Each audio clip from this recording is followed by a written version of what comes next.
نحمدہ نصلی علی رسولہ الکریم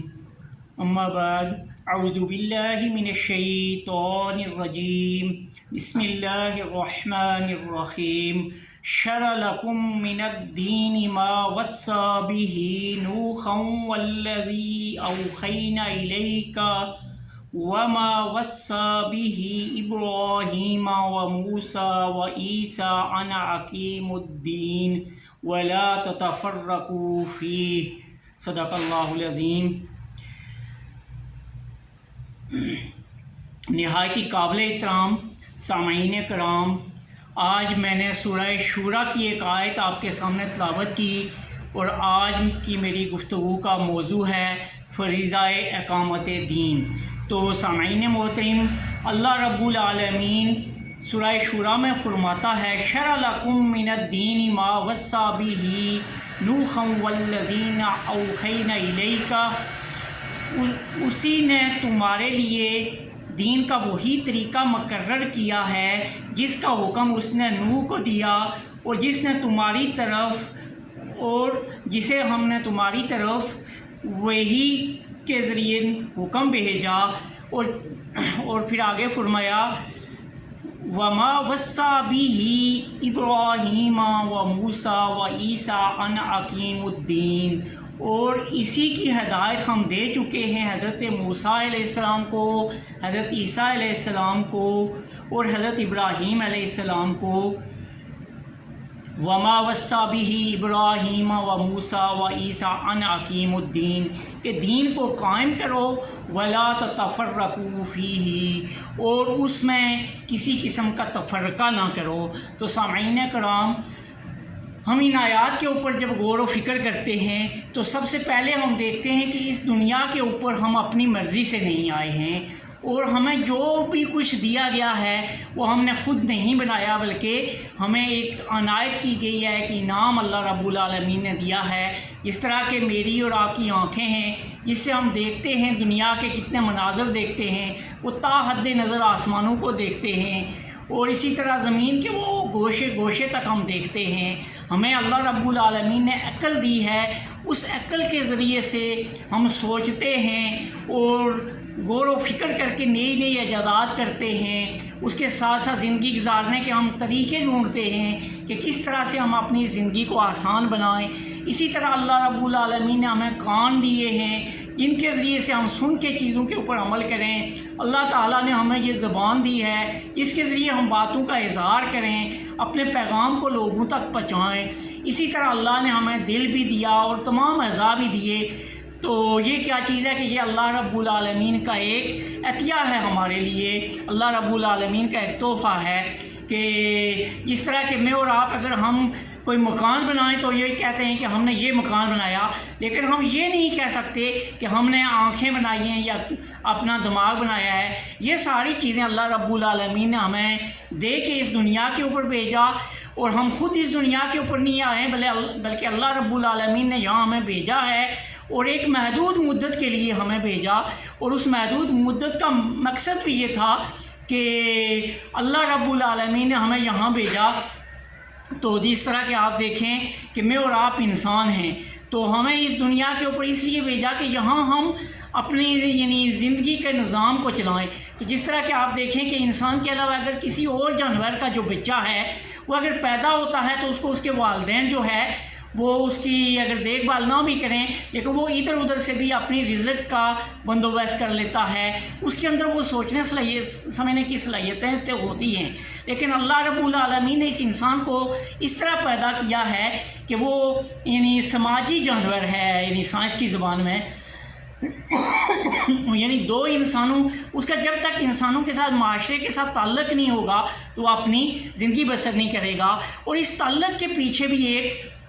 جو اللہ رب العالمین نے ایک حکمت رکھی ہے، اور وہ تعلق جس طرح کہ آپ دیکھتے ہیں کہ اگر دو انسانوں کا دو جانوروں کا تعلق نہیں ہوگا، تیسرا جانور وجود میں نہیں آئے گا۔ اسی طرح دو انسانوں کے تعلق کی وجہ سے یہ انسان وجود میں آتا ہے۔ اب وجود میں آنے کے بعد اب اس کے والدین اس کی دیکھ بھال کرتے ہیں، اس کی پرورش کرتے ہیں، آہستہ آہستہ وہ بڑا ہوتا ہے، وہ پھر چیزوں کو سیکھتا ہے کہ میں پھر اس کے بعد اپنے معاشی زندگی کو کیسے بناؤں، اپنی زندگی کو بسر کرنے کے لیے اپنی معاشرتی زندگی جو ہے، اپنے معاشرے میں لوگوں کے ساتھ لین دین کیسے کروں،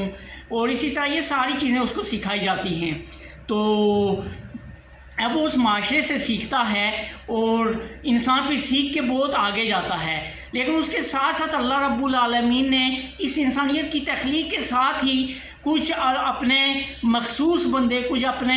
متبرک بندے، بہت اپنے جو معزز بندوں کو اللہ رب العالمین نے رسول اور انبیاء بنا کے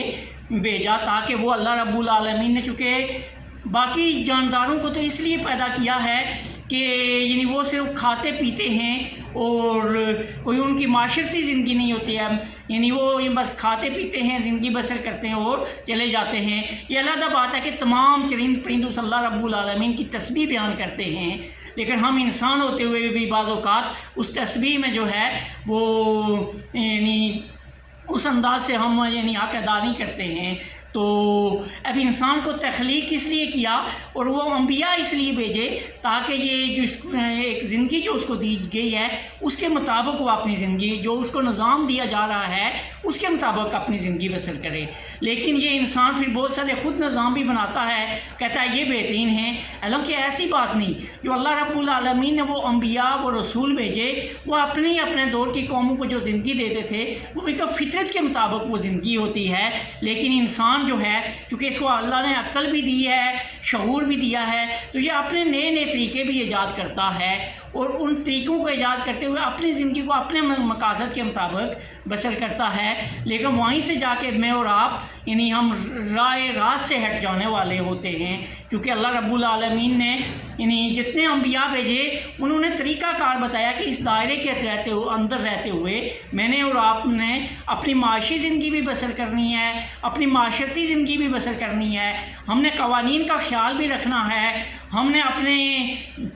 حکمرانوں کے ساتھ بھی ڈیلنگ کرنی ہے، حکمران بننا بھی ہے، رعایا بھی بننا ہے، اور اسی طرح یہ ساری چیزیں اللہ رب العالمین نے ان انبیاء کے ذریعے وہ طریقہ ہمیں بتایا۔ تو اس سے ہمیں یہ پتہ چلا کہ دین کیا ہے۔ دین اصل میں زندگی گزارنے کا طریقہ ہے۔ اب بہت سارے لوگ مذہب اور دین کو جو ہے ایک ہی سمجھتے ہیں۔ مذہب وہ چند چیزوں کا نام ہے کہ میں اور آپ اپنے رب کی پوجا پاٹ کریں، اور یہیں سے بعض اوقات انسان بہت ساری اور چیزوں کی، قرآن نے کہا ہے کہ آپ نے ان لوگوں کو دیکھا جو اپنے نفس کو اپنا الہ بنا لیتے ہیں۔ تو پھر ہمارے یہاں بہت سارے لوگ ایسے نظریات والے بھی ہوتے ہیں کہ جو اپنے اس نفس کو اپنا الہ بنا لیتے ہیں اور وہ بیرا روی کا شکار ہو جاتے ہیں، تو وہ پھر دین سے ہٹنے والے ہو جاتے ہیں۔ تو اصل چیز کیا ہے کہ ہم نے اپنے اللہ رب العالمین کو پہچانتے ہوئے جو طریقہ کار اس نے ہمیں دیا ہے وہ پورا ایک نظام زندگی ہے، وہ دین ہے۔ اور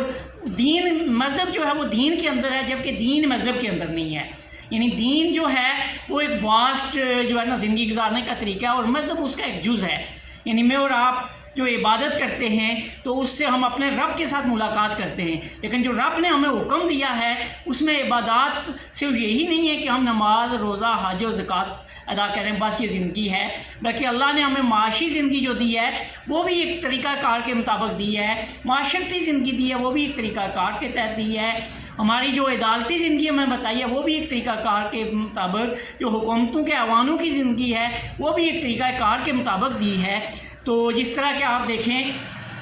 کہ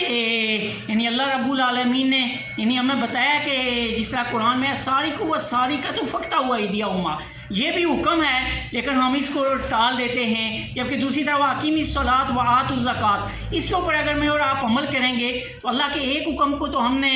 جو ہے تو سن لیا، اس کے اوپر عمل کیا کہ نماز پڑھی، زکوٰۃ ادا کی، لیکن دوسری طرف چور کا ہاتھ نہیں کاٹا تو وہ بھی اسی طرح کا حکم ہے، اس سے ہم روگردانی کرتے ہیں۔ قرآن نے کہہ دیا ہے زانیۃ و زانی فجلدوا کل واحد منہم مئۃ جلدۃ،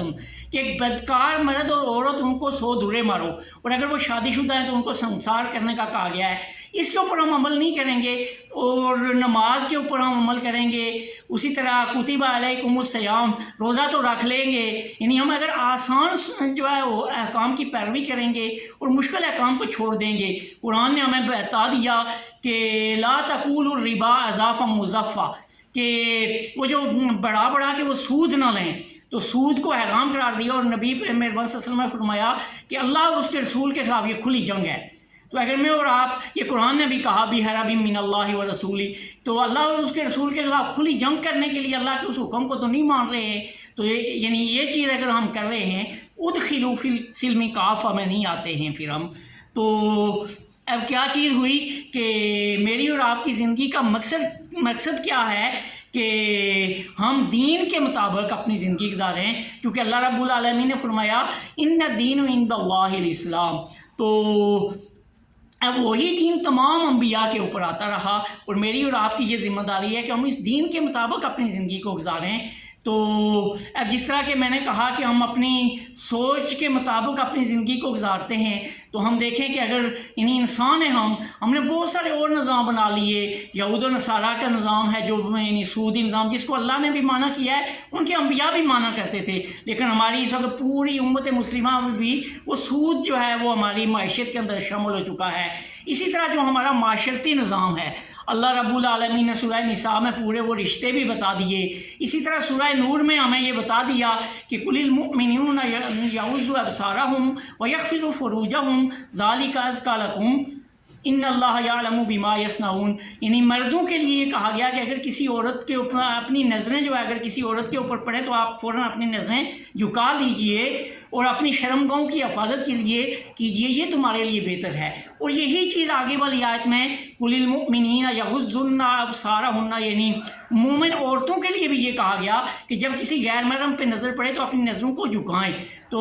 یہ بھی ساری چیزیں ہمیں قرآن میں اللہ نے حکم دیا ہے کہ جس طرح نماز کا حکم ہے، اسی طرح یہ ساری ہماری معاشرتی زندگی ہے کہ ہم اپنی معاشرتی زندگی میں کس انداز سے محرم اور غیر محرم کا خیال رکھتے ہوئے وراثتی زندگی ہمیں دی گئی ہے. وراثت کے تمام احکام سورہ نساء میں دیے گئے ہیں. تو اس ساری زندگی کو ہم اپنے اوپر ڈالیں گے تو پھر ادخلوا فی السلم کافہ، اسلام میں ہم پورے کے پورے داخل ہوں گے. اگر یہ کام ہم نہیں کریں گے، یعنی آپ دیکھیں کہ میں اور آپ اگر یعنی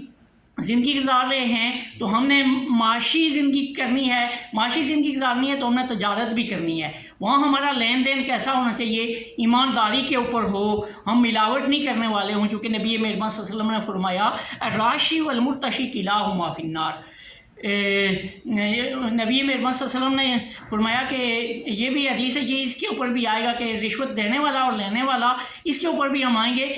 دوسری حدیث میں نبی مہربان صلی اللہ علیہ وسلم نے فرمایا من غش فلیس منا، کہ جس نے ملاوٹ کی وہ ہم میں سے نہیں ہے. اور اسی طرح کہا گیا کہ ناپ تول میں بھی جو ہے وہ ہمیشہ یعنی میزان رکھو، برابری رکھو. تو یہ ساری چیزیں ہمیں معاشی زندگی میں آتی ہیں کہ ملاوٹ نہیں کرو، رشوت نہیں دو. اگر مثلا میں اور آپ کسی دفتر میں کام کر رہے ہیں، اپنے ماتحت اور آپ اس ماتحت کے ساتھ اور افسر بالا کے ساتھ کام کر رہے ہیں، تو وہاں بھی کیا ہے الراشی والمرتشی کلاہما فی النار، اس سے بچنے والے ہوں. پھر اسی طرح جو ہے میں اور آپ عدالتوں کے اندر کام کر رہے ہیں تو وہاں بھی قانون جو ہے وہ کیا ہو، قال اللہ و قال رسول اللہ کا ہو. ہر قسم کا جو ہے فوجداری ایکٹ سے لے کے گھریلو زندگی، تمام قسم کی چیزیں ہمارے اس قرآن میں موجود ہیں. لیکن ہمارا جج جو ہے وہ دیکھتا ہے کہ وہاں مغرب کی فلاں عدالت نے یہ فیصلہ کیا تھا، اس کا یہ لا ہوگا، حالانکہ وہ لا ہمیں سارے قرآن کے اندر موجود ہیں. ان لاز کے مطابق، ان قوانین کے مطابق ہمیں عدالتوں کے اندر فیصلہ کرنا چاہیے. پھر اسی طرح ہمارے جو حکومتوں کے ایوان ہیں وہاں کے اندر بھی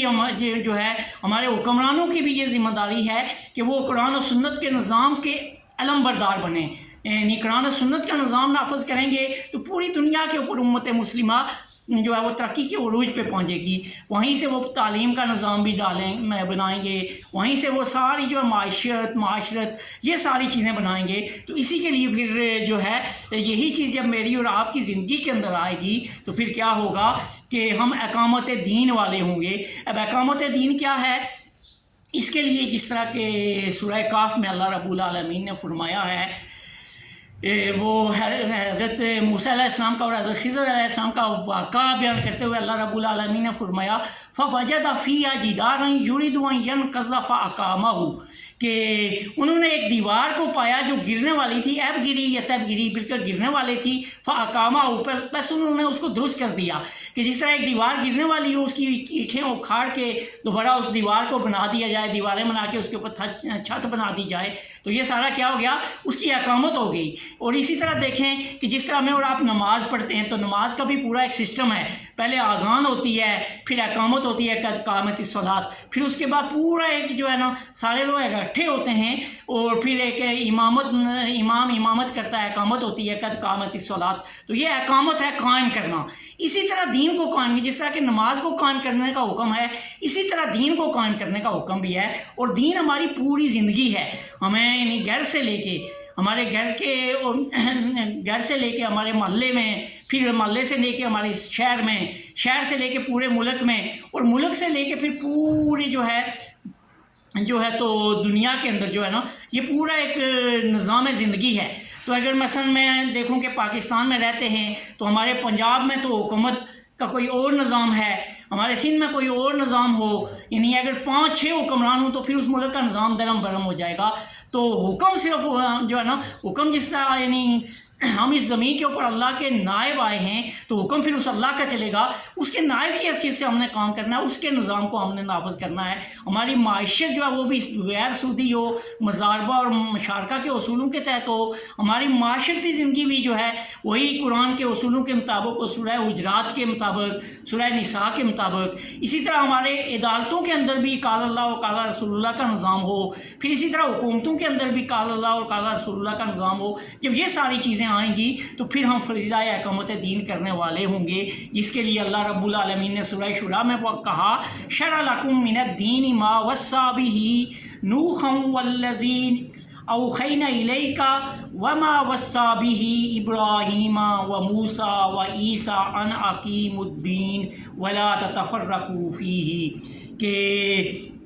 اللہ نے تمہارے لیے جو ہے دین کا وہی طریقہ، شرع لکم من الدین، وہی طریقہ تمہارے لیے مقرر کیا، ما وصى به نوحا، جو جس کی وصیت اس نے نوح علیہ السلام کو دی تھی، والذی اوحینا الیک، اور وہی ہدایت اللہ نے تم کو دی ہے، نبی محمد صلی اللہ علیہ وسلم کو فرمایا گیا ہے کہ ہم نے وہی شریعت کا قانون، اللہ کے اس قانون کے مطابق چلنا ہے۔ وما وصى به، اور اسی کی نصیحت کی ابراہیم، حضرت ابراہیم علیہ السلام کو، وموسیٰ و عیسیٰ، حضرت عیسیٰ علیہ السلام کو اور موسیٰ علیہ السلام کو، اور وہ وصیت کی کیا تھی، ان اقیم الدین، کہ دین کو قائم کرو۔ اب دین کو قائم کرنے کا صرف یہ نہیں ہے کہ ہم نماز پڑھیں، روزہ رکھیں، حج کریں، زکوٰۃ ادا کریں، یہ تو اس کے حصے ہیں۔ اس طرح یہ دین ہے، اسی طرح ہم سود کو بھی ختم کر کے تو اسلامی نظام معیشت لائیں، معاشرے کے اندر بھی مغربی کلچر کو ہٹا کے اسلامی کلچر کو لائیں، اور اسی طرح ہم حکومتوں کے ایوانوں کے اندر بھی وہ مغرب کے اس نظام کو ہٹا کے اسلامی نظام حکومت قائم کریں، اور اسی طرح ہماری عدالتوں کے اندر بھی جو ہے وہ اللہ کا قانون نافذ ہو۔ یہ ساری چیزیں جو ہے کیا ہیں، اس سے ہمارا دین قائم ہوگا، اور یہی فریضہ اقامت دین ہے۔ اللہ رب العالمین سے دعا ہے کہ وہ ہمیں فریضہ اقامت دین ادا کرنے اور اس دین کے مطابق اپنی زندگی بسر کرنے کی توفیق عطا فرمائے۔ وآخر دعوانا ان الحمد للہ رب العالمین۔